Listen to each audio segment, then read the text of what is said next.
আজকের ভিডিওতে আমরা আলোচনা করব ভারতীয় ভূগোল থেকে কতগুলি গুরুত্বপূর্ণ প্রশ্নোত্তর যেগুলো আপকামিং কম্পিটিটিভ এক্সামের জন্য ভীষণভাবে গুরুত্বপূর্ণ।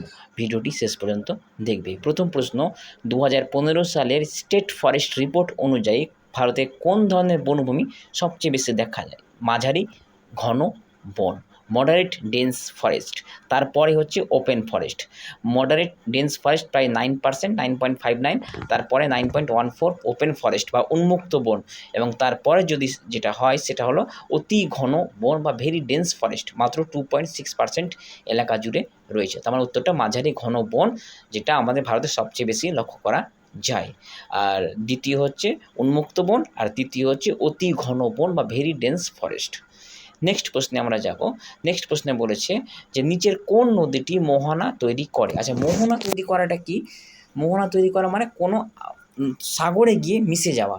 যেমন ভারতের পূর্ববাহিনী নদী, যেমন কাবেরী, কৃষ্ণা, মহানদী, এরা বঙ্গোপসাগরে পড়ার আগে কিনা পলি জমা করে এবং বদ্বীপ বা ডেল্টা তৈরি করে। কিন্তু নর্মদা আর তাপ্তি এমন একটা পশ্চিম বাহিনী নদী, যেগুলো পাথুরে অঞ্চলে তীব্র গতি সম্পন্ন হওয়ায় এরা বদ্বীপ তৈরি করতে পারে না, ফলে সরাসরি গিয়ে আরব সাগরে গিয়ে পতিত হয় এবং মোহনা সৃষ্টি করে।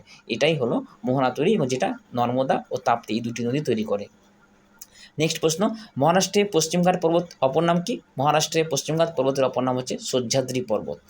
সহ্যাদ্রি বলা হয় এই পর্বতকে। এটি জীববৈচিত্র্য অত্যন্ত সমৃদ্ধ একটা অঞ্চল। অন্যদিকে নীলগিরি ও আন্নাইমালাই পাহাড় এই পর্বতশ্রেণীর দক্ষিণ অংশে অবস্থিত। নেক্সট প্রশ্ন, উত্তর ভারতে পাঞ্জাব। পাঞ্জাব আমরা জানি পাঞ্জাব 5টি নদীর মিলনস্থল বা 5টি নদী এখানে একত্রিত হয়েছে। পাঞ্জ কথার অর্থ হলো 5, আর আব কথার অর্থ হলো নদী বা জল, অর্থাৎ পাঞ্জাব। সেই 5টি নদী কী কী? চেনাব, রাভি, বিয়াস, ঝিলাম ও সতলেজ বা শতদ্রু নদী। ঠিক আছে, এবং যা সবই সিন্ধু নদীর উপনদী। এই সবটাই 5টা নদী হচ্ছে সিন্ধু নদীর উপনদী। এই 5টা নদীর মিলনস্থল বা একত্রিত হয়েছে পাঞ্জাব প্রদেশে। এই জন্য পাঞ্জাব প্রদেশকে পঞ্চনদের দেশও বলা হয়। ঠিক আছে। আচ্ছা, নেক্সট প্রশ্ন বলেছে আন্দামান ও নিকোবর দ্বীপপুঞ্জের সর্বোচ্চ শৃঙ্গ কোনটা? Saddle pick. স্যাডেল পিক, যার উচ্চতা 732 মিটার, 732 মিটার্স, এবং উত্তর আন্দামান দ্বীপে অবস্থিত। চারপাশে স্যাডেল পিক জাতীয় উদ্যান অবস্থিত। স্যাডেল পিক জাতীয় উদ্যান কিন্তু আন্দামান নিকোবর দ্বীপপুঞ্জে অবস্থিত।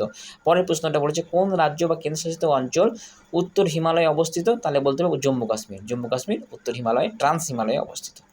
নেক্সট একটা প্রশ্ন আছে তালিকা, সে তালিকা আমি ডাইরেক্ট উত্তরটা লিখে দেওয়া আছে। কাবেরী নদীর ওপর কোন বাঁধ? মেত্তুর বাঁধ। কাবেরী নদীর ওপর মেত্তু বাঁধ। কৃষ্ণা নদীর ওপর আলামাট্টি বাঁধ। আর নর্মদা নদীর ওপর সর্দার সরোবর বাঁধ, যেটা গুজরাটে অবস্থিত। আর চম্বল নদীর ওপর গান্ধী সাগর বাঁধ, মধ্যপ্রদেশে অবস্থিত। ঠিক আছে। নেক্সট প্রশ্ন বলছে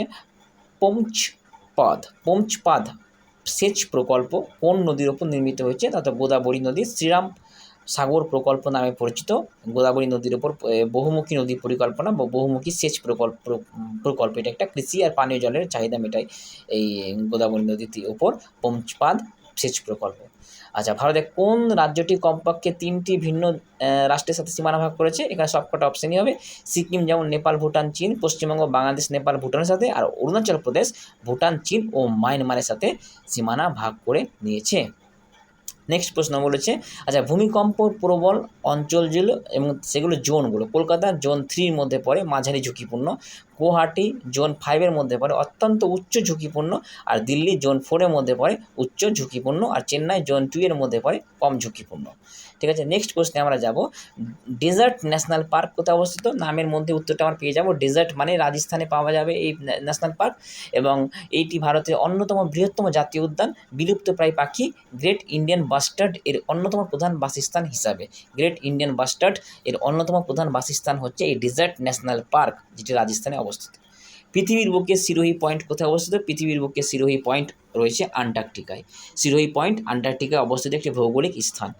ভারতে প্রথম আন্টার্কটিকা অভিযানের সময় 1981-82 সালে দলনেতা এবং বিখ্যাত বিজ্ঞানী ডক্টর সঈদ জাহুর কাসিম এই স্থানটি নামকরণ করেছিলেন। কার নাম অনুসারে? জয়পুরের মহারাজা মানবেন্দ্র শাহ সিরোহির নাম অনুসারে। আচ্ছা, গুরু শিখর শৃঙ্গটি কোন রাজ্যে অবস্থিত? রাজস্থানে গুরু শিখর মাউন্ট আবুর সর্বোচ্চ পর্বতশৃঙ্গ। রাজস্থানের মাউন্ট আবু তার সর্বোচ্চ পর্বতশৃঙ্গ হলো এই গুরু শিখর, যেটি আরাবলি পর্বতশ্রেণীর সর্বোচ্চ বিন্দু। আরাবলি পর্বতের সর্বোচ্চ শৃঙ্গ হচ্ছে গুরু শিখর। ভারত মায়ানমার যে সড়ক প্রকল্প তৈরি করা হয়েছিল, সেই সড়ক প্রকল্পের আওতায় কোন রাজ্যকে আনা হয়েছে? মণিপুর রাজ্যকে আনা হয়েছে। মণিপুরের কোন কোন জায়গা শহর? তামু এবং কালিমিউ। শহরের সাথে যুক্ত হয়েছে। দুই দেশে দ্বিপাক্ষিক বাণিজ্য ও যোগাযোগ বৃদ্ধি হয়েছে। জখম বাঁধ কোন রাজ্যে অবস্থিত? রাজস্থানে অবস্থিত। জখম বাঁধটি রাজস্থানের প্রতাপগড় জেলায় জখম নদীর উপর নির্মিত হয়েছে। এই বাঁধটি মূলত ওই এলাকার উপজাতি অঞ্চলে কৃষিকাজ, সেচ দেওয়ার জন্য ব্যবহার অভাব দূর করে মানে ব্যবহার করা হয়। পূর্ব ভারতের দামোদর ও সোন নদী উপত্যকা, রাজমহল পাহাড় কোন ধরনের শিলার ভাণ্ডার? তাহলে এটা বলতে হবে গন্ডোয়ানা সিস্টেমের শিলা। গন্ডোয়ানা টারসিয়ারি যে আছে আমরা পড়েছি গন্ডোয়ানা টারসিয়ারি যুগের। তো গন্ডোয়ানা যুগের কয়লা বলো, গন্ডোয়ানা যুগের শিলা বলো, এই ভারতের সবচেয়ে বেশি 98% কয়লা গন্ডোয়ানা যুগে ভারতে ইউজ হয় ভারতে। তো এটা গন্ডোয়ানা যুগ সিস্টেম ছিলাম। নেক্সট প্রশ্ন বলছে টেহেরি বাঁধ। টেহেরি বাঁধ বা তেহেরি বাঁধ কোথায় কোন নদীর ওপর? ভাগীরথী নদীর ওপর উত্তরাখণ্ডে অবস্থিত। ভাগীরথী নদীর ওপর তেহেরি বাঁধ অবস্থিত এবং এটা হচ্ছে ভারতের সর্বোচ্চ বাঁধ এবং অন্যতম বিশ্বের একটা অন্যতম উঁচু বাঁধ এবং ভারতের মধ্যে সর্বোচ্চ বাঁধ হচ্ছে এই ভাগীরথী নদীর ওপর তেহেরি বাঁধ, যেটা উত্তরাখণ্ডে অবস্থিত, ভারতের সর্বোচ্চ বাঁধ। ঠিক আছে। নেক্সট প্রশ্ন বলেছে লাদাখ অঞ্চলে অবস্থিত তাসো মরিরি আসলে কি? তাসো মরিরি বা সো মরিরি আসলে কি? ঠিকটা সাইলেন্ট থাকে যদিও। তো এটা একটি হ্রদ বা লেক।